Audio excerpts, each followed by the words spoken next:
WYMT Mountain News at 5:30.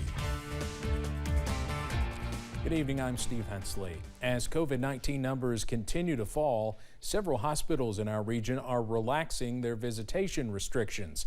At least two in southern Kentucky, in Corbin and Somerset, are allowing more visitors in patients' rooms. WYMT's Phil Pendleton has more on the changes and when we may see other hospitals do the same. After seeing Delta and Omicron peaks and patient loads way up, Baptist Health Corbin is seeing a much better situation with COVID-19. Yeah, we're very excited. Our number of cases have gone way down. Basically, we only have 2 inpatients today, for example. And neither of those are on a ventilator. Starting today, the hospital is returning to their pre-COVID visitor policy.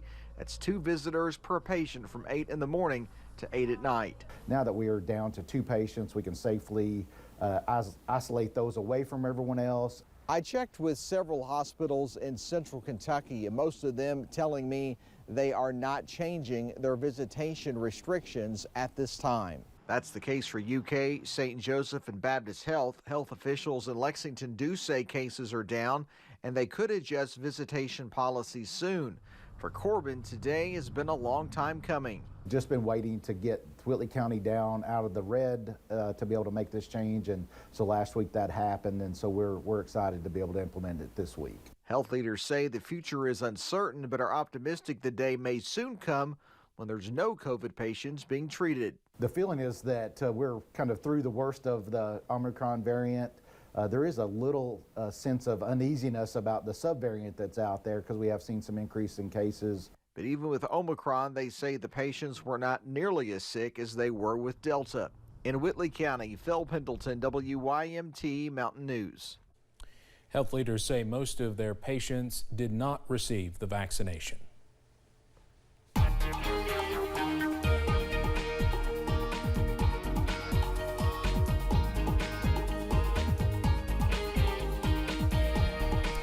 Saw some sunshine earlier on today, but it's been cloud cover, much of it, as we head into the afternoon. As we head from afternoon into evening, we've got quite a bit of cloud cover sticking around outside. You see that at the moment. One of our cameras, our UVA WISE camera, they're sitting at 55. A lot of low-hanging clouds, a lot of waviness in those clouds as we run through the area. Out front here, WYMT overlooking Black Gold Boulevard here in Hazard.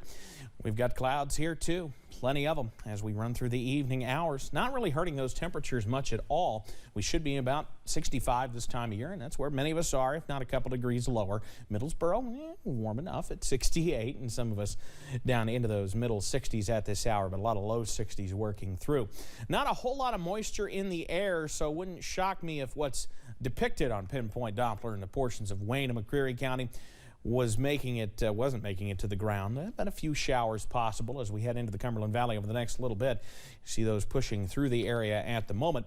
We'll continue to see the potential for those showers. So go ahead and download that WYMT weather app, because as we head through the nighttime hours, more showers will be possible, and that's ahead of the potential for a few strong to severe thunderstorms as we head into the midweek. I'll have the details on that coming up in just a few minutes. Steve? All right, thank you very much, Evan.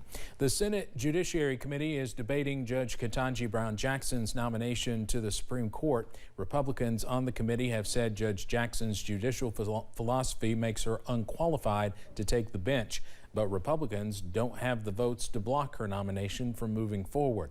The full Senate vote is expected to fall largely along party lines, but at least one Republican says she'll vote to confirm Judge Jackson. In the end, I decided that she had the qualifications, the experience, and the credentials that we require of a Supreme Court justice, and warranted my support.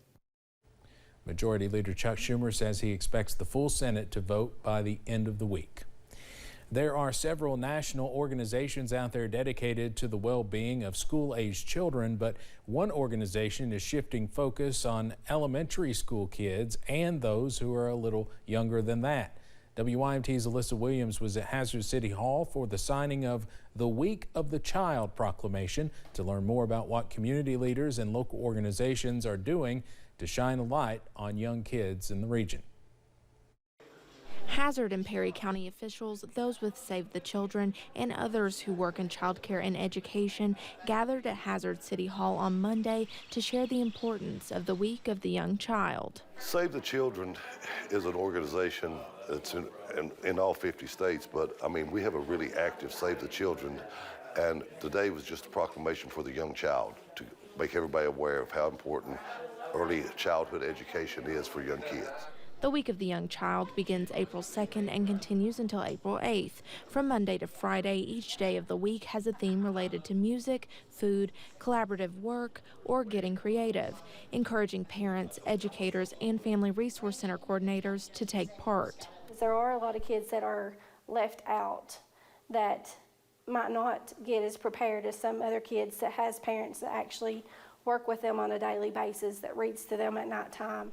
Those with Save the Children say shining a light on early childhood development is so important, given that the majority of a child's brain develops before they even begin school. We have a lot of community partners that tries to get out in our area and push for these kids to get the materials they need, that this is a big week for these kids to get more focused on them.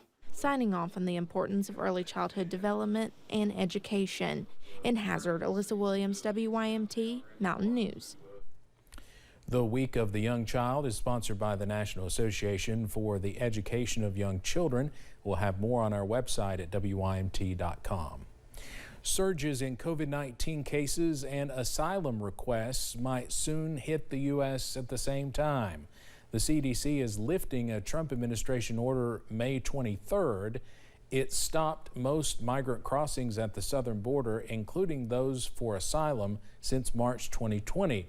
The stated reason for it is COVID-19.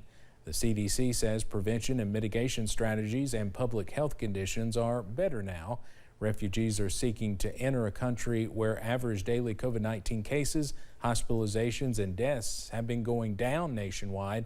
But experts say the highly contagious Omicron subvariant BA2 might be reversing those trends. Medicare is now covering the cost of at-home COVID tests for its enrollees. The move comes more than 2 months after the Biden administration began requiring private insurers to cover the tests. Medicare's more than 59 million enrollees were initially not part of that directive. Now Medicare will pay participating pharmacies directly for up to 8 tests per month for qualified enrollees and no out-of-pocket cost to them. Many national chains like Walmart, Costco, CVS, Walgreens, and Kroger are participating. Ukrainian officials say they have found more than 400 civilian bodies in towns around the capital, Kyiv. One man says Russian troops opened fire on anyone in the streets without asking any questions. Sunday, Ukraine's president accused Russia of genocide on Face the Nation, but so far sanctions have not stopped Russia's offensive and Russia's currency has rebounded. Russia calls the video of bodies from outside of Kyiv staged and fake. In California, investigators say multiple shooters opened fire at crowds that were leaving bars early Sunday morning. It happened just 2 blocks away from the steps of California's state capitol building in Sacramento. 6 people were killed and 12 others injured in the shooting. 1 arrest has been made so far. Nationwide, there have been 121 mass shootings since the start of the year. That averages out to more than 1 a day. It's the second mass shooting in Sacramento in just 5 weeks, but the worst in Sacramento history. Spirituality has been shown to have benefits for physical and mental health. Now new research finds being spiritual may help heart failure patients. Pat Gurney was diagnosed with heart failure 7 years ago. The 73-year-old considers herself a spiritual person, and new research shows spirituality can improve the quality of life for heart failure patients. Researchers at Duke University Hospital reviewed nearly 50 studies on the topic. Incorporating aspects of spirituality actually reduced anxiety, depression. Study co-author Dr. Robert Mintz is the chief of heart failure at Duke, which is now developing a spirituality screening tool similar to how doctors check for depression. The goal is to improve patient care. Coming up on Mountain News at 5:30, one of Harlan County's oldest cemeteries has been uncovered. Find out what officials plan to do with the gravesite. And we're getting warmer as we head through this week, though it looks like we might have to contend with some rain chances as well. I'll break down the threat on the way next.